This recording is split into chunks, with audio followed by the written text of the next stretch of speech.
morning. Today I want to talk about Romance Rex from a non-romance reader. Now, when I was looking through my shelves, because what I figured I would do was I would just look and see what I've kept. Because I've read an amount of romance, but some of it's been on my Kindle. Some of it I've read and gotten rid of. A lot of it I haven't liked very much, because I'm not really a romance reader. So I was going through my shelves, and I'm going to say there are a number of manga series on here, and there's one that you could argue is just a straight up horror novel. I would also like to give a brief honorable mention to Butcher and Blackbird because I finished it this week. I haven't quite decided whether it's going to be on my shelves or not. I think it might stay. But these are books that I've enjoyed that either have a strong romantic element to it, or that I just consider romance novels. And so we're going to start with the manga because these are just in reverse alphabetical order. I want to recommend Tomo-chan is a Girl by Fumita Yanagita. Tomo-chan is a Girl is a manga series. I have read 3 volumes of it. It follows Tomo and her friend here, and she's very much a tomboy. But she realizes that she's got a crush on her male best friend, and she's like, I've got to figure out how to remind him that I am in fact a girl and worthy of being crushed on. And it's very cute. It can be a little risque in the way that manga sometimes is, but it's not too bad. It is rated teen. It's a good one. All right, this next one is I suppose, one would call it an erotic novel. And I did want to mention the Neon Gods, the Dark Olympus series. I have read the first 3 books in the series as well. I own literally all of them. They're all in the book wall. But this one we take it's a Greek mythology retellings.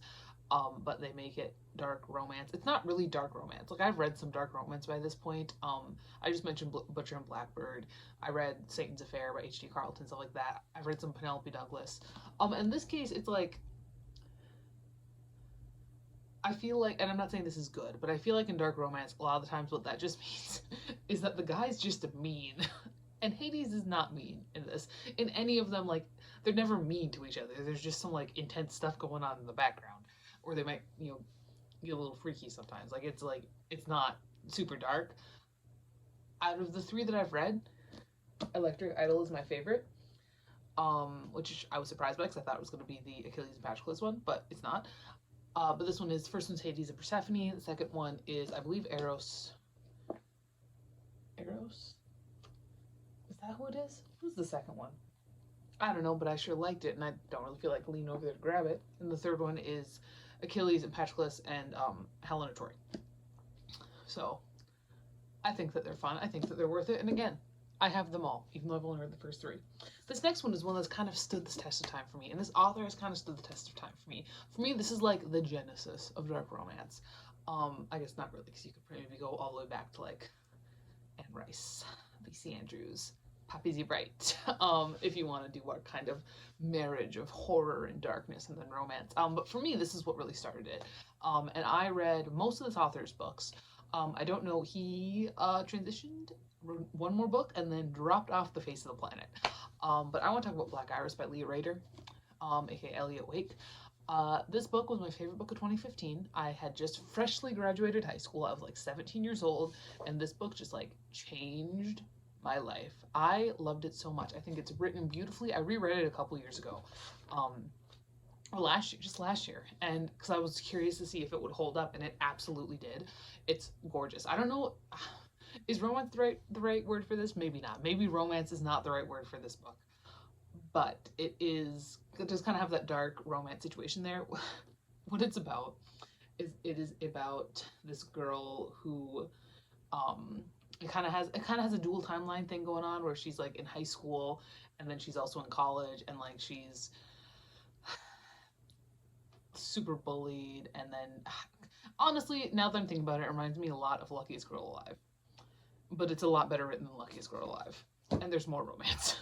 Then I could not do this without mentioning Sarah Rosh, and while I did read and enjoy both The Nightmare Before Christmas and The Entanglement of Rival Wizards a bit less, my favorite by far has been Go Luck Yourself. This is a male-male romance. That's what Sarah Rosh writes, even though we got Iris and whatever her name is sitting right there.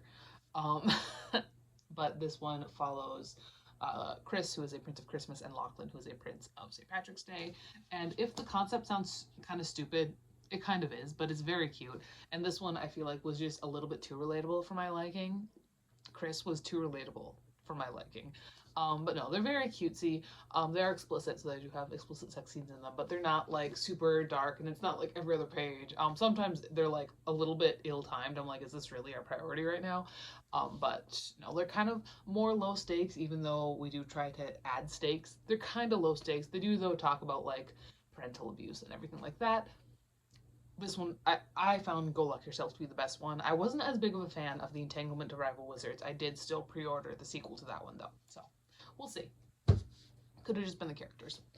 All right, then I've got Captive Prince by C.S. Pacat. Again, kind of a genesis of romantasy situation is what I feel like with Captive Prince. I know that these books are controversial, and it kind of for a good reason. I mean, if you look at the cover and you think about the dynamics of the art on the cover, I understand. They're still a damn good read. I've read the first two. I've read this one twice, and I have books 2 and 3 in the book wall yet. I think that they're very engaging stories. I think that they're super, super interesting, super fun. Again, a little dark, a little taboo in places, and really controversial for some good reasons, but I did enjoy them. All right, this next one is another manga series, and this is, I want to say, the best BL series I have ever read in my entire life. I've read the first 4. I think I have 5 and 6 in the book wall. That's given. When I watched the first episode of the anime before I started reading the book. I watched the first couple of episodes, and I didn't realize that it was going to be BL. What it was giving me was like those sports anime that get real homoerotic, but they never like pay off. This one is that, but then it pays off. So like we have actual characters, we have actual character work, and actual development. It is gorgeously drawn. It is just so good and so fun, and the characters are wonderful. If you're looking for a BL that does not have all that creepy shit that a lot of BL does, Given is where you're looking at. All right, this is the one that's a straight up horror novel, Argus novella.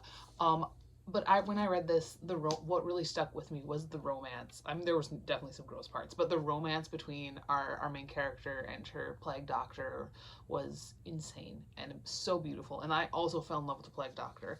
And so that is The Salt Grows Heavy by Cassandra Khaw. We follow a mermaid who has been taken out or rescued from the sea by a prince. But then when she bears him daughters, her daughters eat everything. They eat everything. They eat everybody.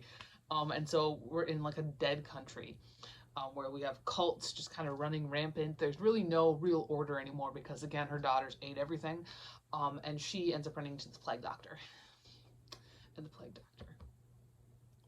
plague doctor, my heart beats for you. It's beautiful. Also really gross. Again, it is a straight up horror novel, but there's a beautiful love story at the center here.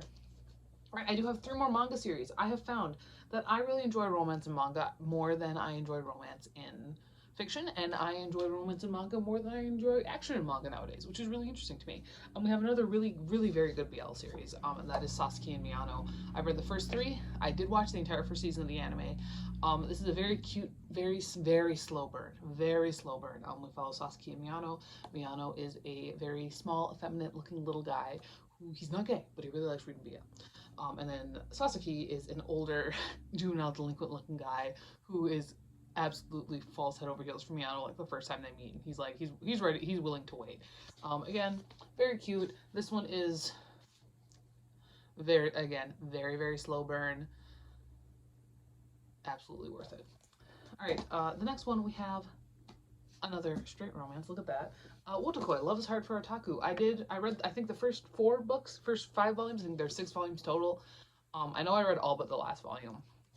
And then I reread this first one. I did also watch the TV series. And it's a very cute little almost episodic situation. We follow these 2 here, and they've been friends since they were little because they're both nerds. They're both otaku. And she has a hard time keeping a boyfriend because of this. And he just hasn't ever really tried because he's just kind of been in love with her since they were kids. And it's very cute. We have other like secondary couples that are also very cute. It's a very, very good series. I think it's very adorable. And I very much enjoy it. All right, and then the last one is another BL one that I'm actually, like, this is, I've read the first 3. I might have volume 4 on the book wall. I don't really remember. I don't know how much longer I'm going to keep going on with this one, but I did want to mention it because I do think it's pretty good. That's My Love Mix-Up. This is volume 1, and this is Miscommunications Run Rampant. It's very cute. It's another BL one, but that is that. So this is my stack of, this is what I consider romance, and this is the ones that I've enjoyed the most. Again, with a little honorable mention for Butcher and Blackbird, because I did have fun with it. I had a couple of issues. I think I ended up rating it a 4, but it might be sticking around on my shelf. So like if I had made this video a week from now, it would have been in this stack. So I do want to mention it. But yeah, that is that. I have been getting I try to get into every genre. Is the thing, and romance is one. Romance and sci-fi are the two that I have the hardest time getting into. But we're trying. We're doing our best. That is everything. As I said, it's easier for me to do it in manga than it is in regular fiction. And again, this is a horror novel, but it's very romantic, so that is everything. I'll talk to you later, and goodbye.